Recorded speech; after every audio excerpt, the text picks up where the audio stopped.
Welcome to another deep dive. Today, we're going to be stepping into the world of Cold War secrets. And trust me, this one's a doozy. We're talking Operation Gladio, a topic shrouded in mystery, conspiracy theories, and enough intrigue to make your head spin, really. We've got a whole stack of sources to sift through. Historical accounts, investigative journalism pieces, and even some court documents. Yeah, it's a fascinating story, and it really challenges our understanding of how events unfolded during one of the most tense periods in modern history. Exactly. Our mission today is to uncover just what Gladio was, how it operated, and why it still matters today. This isn't just a dry history lesson. We're going for those aha moments that make you see the world a little differently. So to kick things off, what can you tell us about the basics of Operation Gladio? Well, the premise itself is pretty straightforward, at least on the surface. We're talking about secret stay-behind armies created by Western intelligence agencies during the Cold War. The idea was that if the Soviet Union ever invaded Western Europe, these clandestine units would be ready to resist from within. Kind of like a guerrilla force working behind enemy lines. So it was essentially a plan to create chaos and disruption behind the Iron Curtain if the Cold War ever went hot. Exactly. They were trained to sabotage infrastructure, gather intelligence, and generally make things difficult for the Soviets. These units were set up in numerous European countries, with the CIA playing a major role in their organization and training. And the first of these units was something called the werewolves, right? Yes, and that right there should give you a hint of how complicated the story gets. Imagine, the first iteration of this secret army was comprised of former Nazi youth and die-hard fascist fanatics. Not exactly the poster children for democracy. Wow. So even from the beginning, there were some ethically questionable elements to this whole operation. I can already see how this is going to get messy. Oh, it definitely does. What makes Gladio so fascinating and, frankly, disturbing is that its activities went far beyond simply preparing for a Soviet invasion. Okay, so what else were they up to? Well, we start getting into the realm of political manipulation, entanglement with organized crime, and even acts of terrorism. And that's where the strategy of tension comes in. Interesting. I've heard that term before, but I'm not entirely sure I grasp its full meaning. What was the strategy of tension and how did it work? It was a tactic employed by various intelligence agencies, including those involved with Gladio. It involved orchestrating acts of violence, bombings, assassinations, even kidnappings, to create a climate of fear and instability within a country.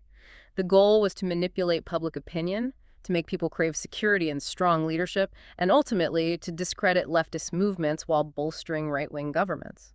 So by creating chaos, they could swing public opinion in the direction they wanted. Precisely. And it was particularly effective in countries like Italy, which had strong communist and socialist movements at the time. So Italy became the epicenter of Gladio's activities. Yeah. What was it about Italy that made it such a focal point?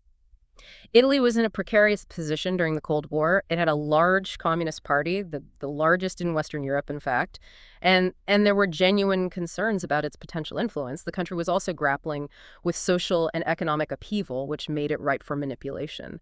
And importantly, Italy's location, right on the front lines of the Iron Curtain, made it strategically vital for NATO. It sounds like the perfect storm for a group like Gladio to exploit. It certainly was, and we see the impact of Gladio's activities most clearly in Italy. For instance, there were over 600 documented stay-behind units in the country, all trained by U.S. and British forces. The sheer scale of the operation there was unlike anything we see elsewhere. Wow, 600 units. It makes you wonder how deeply embedded they were in Italian society. But we came across a lot of information about a secretive Masonic lodge called P2. Was that somehow connected to Gladio's network? Yes, P2, or Propaganda Do, was a clandestine Masonic lodge led by a shadowy figure named Licio Gelli. What's important to understand is that P2 wasn't just some fraternal organization. It wielded significant influence in Italian society, particularly within government circles. Its membership included high-ranking military officials, politicians, and even media moguls. And evidence suggests that P2 was deeply intertwined with Gladio's operations, providing a cover for its activities and facilitating its infiltration of Italian institutions. It all sounds very cloak and dagger. Almost like something out of a spy thriller. But wait, how do they fund all of this? Secret armies, clandestine lodges, and those have cost a fortune? That's where things get even murkier. The funding for Gladio's activities was often illicit. drawn from a shadowy world of organized crime and covert operations. We're talking drug trafficking, arms dealing, and even allegations of money laundering through institutions like the Vatican Bank. Hold on. Drug trafficking, the Mafia, the Vatican Bank, this is getting seriously complex. Can you walk us through how these illicit activities actually generated revenue for an organization like Gladio? Let's start with drug trafficking. By the 1970s, the Sicilian Mafia had established a network of heroin refineries in Sicily, producing vast quantities of the drug. They needed a way to move that heroin across borders and into lucrative markets in Europe and the United States. And they found willing partners in groups like the Turkish Grey Wolves, right? We came across a lot of information about their involvement in arms and drug trafficking during that period. Exactly. The Grey Wolves, a far-right, ultra-nationalist organization with ties to Turkish intelligence, operated a vast smuggling network that stretched across Europe and into the Middle East. They became key players in the heroin trade, working with the Mafia to move drugs across borders and launder the profits. So you're saying that Gladio might have been tapping into this illicit drug trade to fund its activities? That's one of the more disturbing allegations that emerged from investigations into Gladio. It suggests that Western intelligence agencies, perhaps indirectly through their support of Gladio, were entangled in a network that profited from the very drug trade they were supposedly combating. This is starting to sound like a real moral quagmire. I guess fighting communism sometimes meant making deals with some pretty unsavory characters. It's a complex issue, and there's still a lot of debate about the extent of the connections between Gladio, organized crime, and intelligence agencies. But the evidence does suggest a level of complicity that raises serious questions about the ethical boundaries of Cold War operations. It definitely makes you wonder about the lengths some were willing to go to in the name of national security. But I'm also curious, we keep coming back to Italy. Were there other countries where Gladio had a significant presence? And did it operate the same way everywhere? Italy was certainly a focal point, but Gladio was active in many other European countries as well. And while the specific details of their operations varied from place to place, the underlying strategy of preparing for a potential Soviet invasion and using those preparations for political ends was consistent. All right, so we've got this shadowy network funded by illicit means, operating in multiple countries, and engaging in some seriously questionable activities. But what impact did all of this have on actual events? Was Gladio really pulling the strings behind the scenes? Well, that's the million-dollar question, isn't it? It is. Let's dive into some specific events.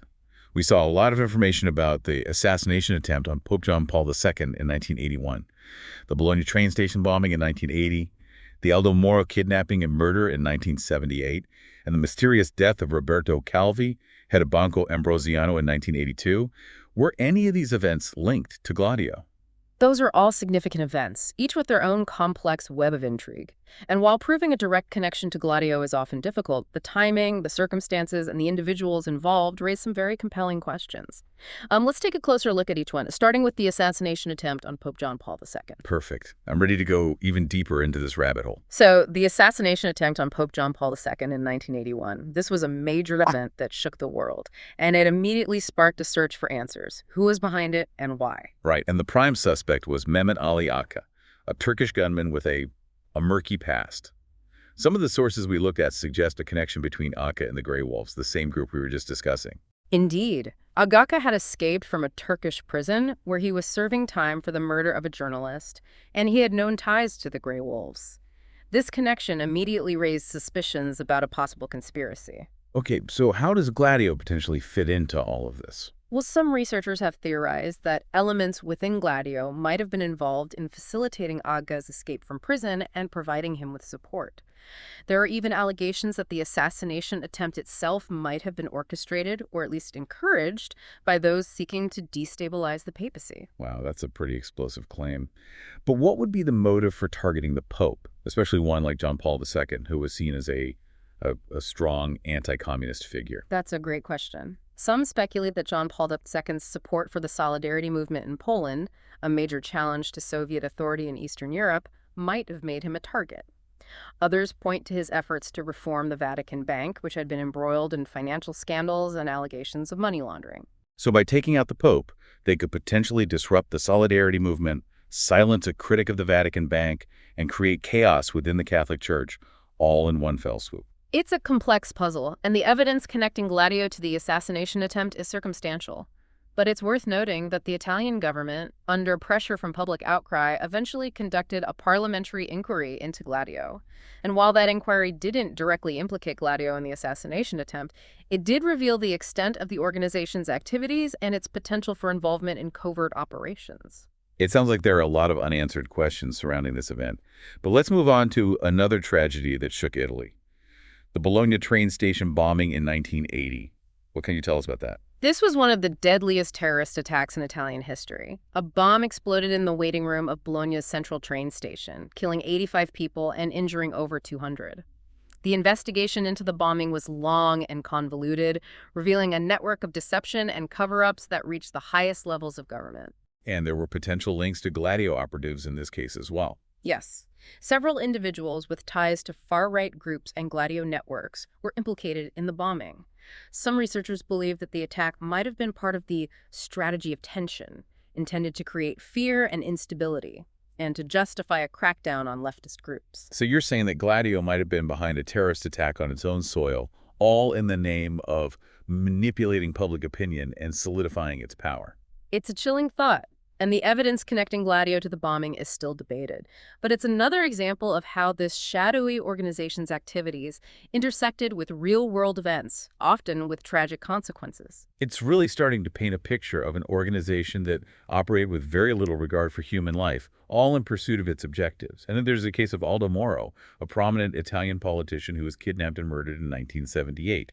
How does that event fit into the Gladio narrative? Aldo Moro was a key figure in Italian politics at the time. He was the leader of the Christian Democracy Party and was working on a historic compromise with the Italian Communist Party, an alliance that could have fundamentally reshaped the political landscape of the country. His kidnapping and subsequent murder by the Red Brigades, a leftist terrorist group, sent shockwaves through Italy. And some believe that Gladio might have been involved in Moro's kidnapping and death.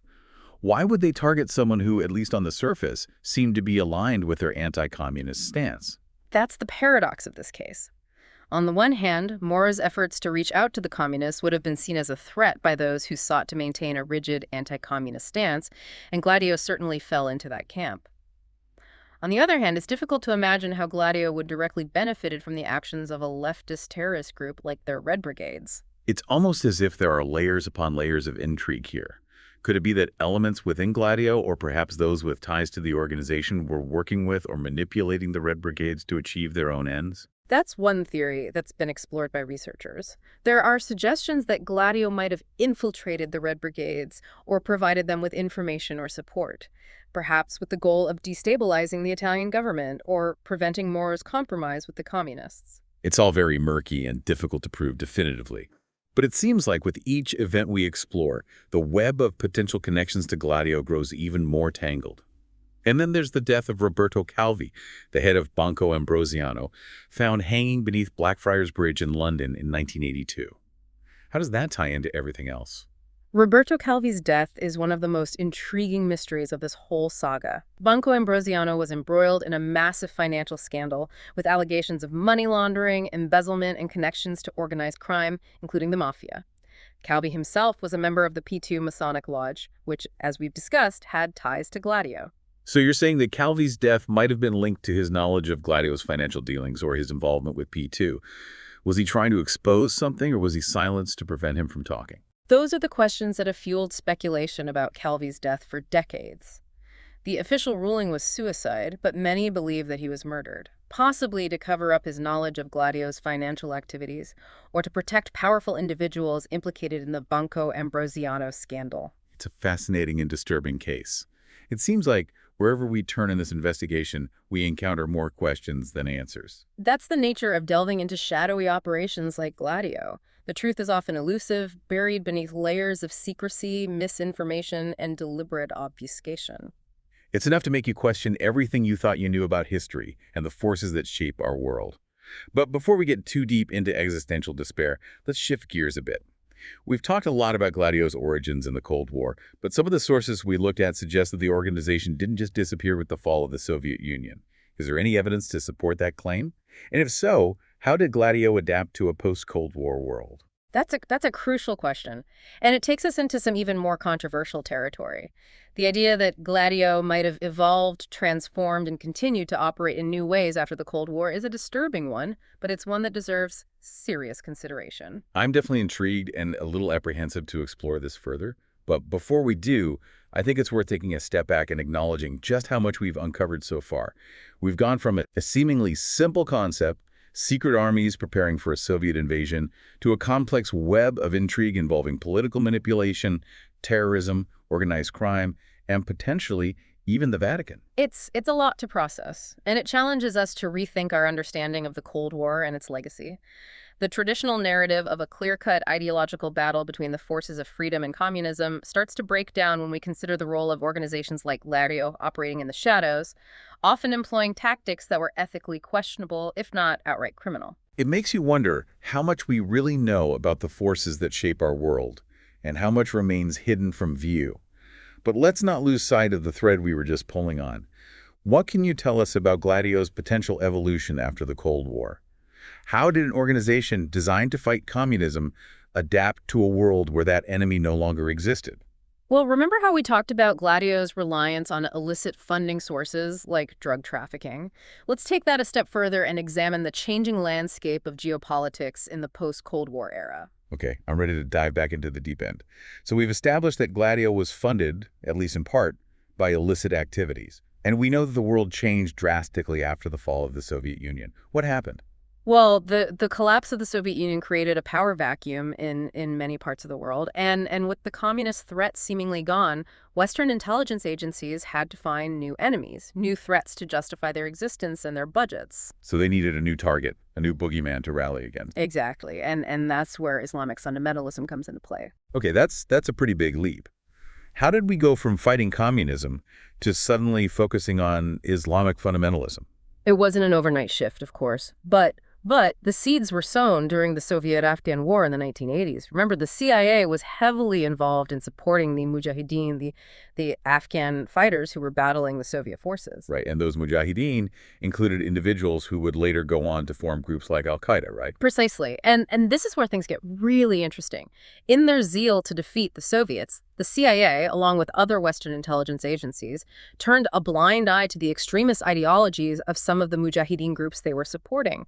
They were so focused on winning the Cold War that they failed to see the potential long-term consequences of empowering these groups. So are you suggesting that the very forces that were fighting communism might have inadvertently helped to create the conditions for the rise of Islamic extremism? It's a complex issue, and there's a lot of debate about the extent to which Western support for the mujahideen contributed to the rise of groups like Al-Qaeda. But it's certainly a factor that can't be ignored. And this is where Gladio potentially comes back into the picture. Some researchers believe that the networks and tactics developed during the Cold War, the reliance on illicit funding, the manipulation of events, all of that didn't just vanish with the fall of the Berlin Wall. It might have simply been repurposed, redirected toward new enemies and new objectives. That's a chilling thought. So you're suggesting that Gladio might have morphed from an anti-communist organization into something more akin to a global shadow network operating in the murky world of geopolitics and intelligence operations, potentially manipulating events and influencing outcomes for its own purposes. It's a theory, but it's one that's supported by some compelling evidence. And there are some individuals and organizations that have been linked to this potential evolution of Gladio. Like who, for instance? Well, one figure who often comes up in these discussions is Fethullah Gulen. Gulen, the Turkish cleric who's been living in self-imposed exile in Pennsylvania for years. What's his connection to all of this? Gulen is a fascinating and controversial figure. He leads a movement that promotes a moderate form of Islam, and his followers operate schools and educational institutions around the world. I've heard about those schools. Yeah. They're supposed to be very successful academically, but there have also been accusations of a hidden agenda.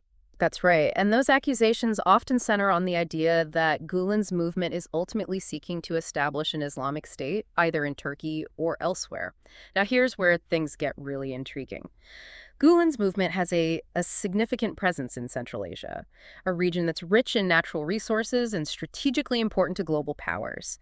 And there have been allegations that the CIA and other Western intelligence agencies have used Gulen's schools and networks as a cover for their own activities in the region. Hold on. Are we saying that the CIA might be using a religious movement for geopolitical ends?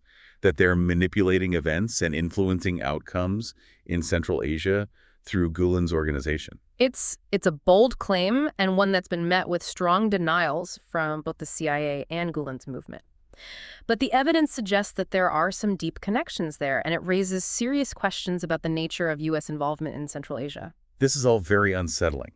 It suggests that the lines between fighting terrorism and manipulating events for political or economic gain have become blurred, perhaps even erased entirely.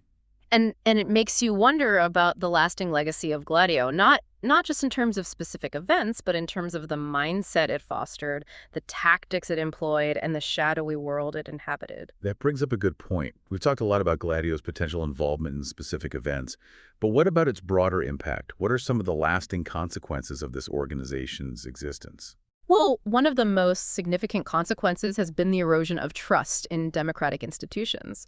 When people discovered that their governments might be involved in covert operations, that they might be manipulating events or even engaging in acts of violence, it shakes their faith in the very systems that are supposed to represent them. It's a betrayal of the public trust on a massive scale. Exactly. And that sense of betrayal can linger for generations, fueling cynicism, apathy, and a deep suspicion of authority. And what about the impact on international relations? Didn't the revelation of Gladio's existence cause quite a stir in Europe? Absolutely. When details about Gladio began to emerge in the early 1990s, it caused a political earthquake in Europe. Governments were forced to acknowledge their involvement in this secret network, and the public was outraged. It strained relations between countries, undermined NATO's credibility, and fueled anti-American sentiment in some quarters. It sounds like Gladio's exposure had a ripple effect that's still being felt today. It's a reminder that actions have consequences. Even those taken in the name of national security or ideology, and sometimes those consequences can be far-reaching and long-lasting. Wow. So we've gone from a secret army to a global network of intrigue, and now we're talking about the potential for lasting damage to societies and the very fabric of democracy. It's a lot to take in, but I feel like we've just scratched the surface of this incredibly complex and controversial topic. We have, and this deep dive has hopefully provided you with a framework for understanding the complexities of Gladio and its legacy. It certainly has for me. I feel like I've gained a whole new perspective on the Cold War and its aftermath. But where do we go from here? What advice would you give to someone who wants to learn more about this topic? The most important thing is to keep asking questions, to keep digging. There's a wealth of information out there, from declassified documents to investigative reports to scholarly analyses. And don't be afraid to challenge the official narratives, to consider different perspectives and to draw your own conclusions. That's great advice. And for our listeners who want to delve deeper, we'll be sure to include some recommended reading and resources in the show notes. Any final thoughts before we wrap things up? Just this. The world is a complex place. And the more we learn, the more we realize how much we don't know. But that shouldn't discourage us from seeking the truth. In fact, it should motivate us to be even more curious, more critical, and more determined to understand the forces that shape our lives. Well said. Okay, on that note, we'll bring this deep dive to a close. Thanks for joining us on this journey into the shadowy world of Operation Gladio. We hope it sparked your curiosity and encouraged you to keep exploring the hidden corners of history. And remember, the truth is out there, waiting to be discovered. Until next time, stay informed, stay curious, and keep questioning the world around you.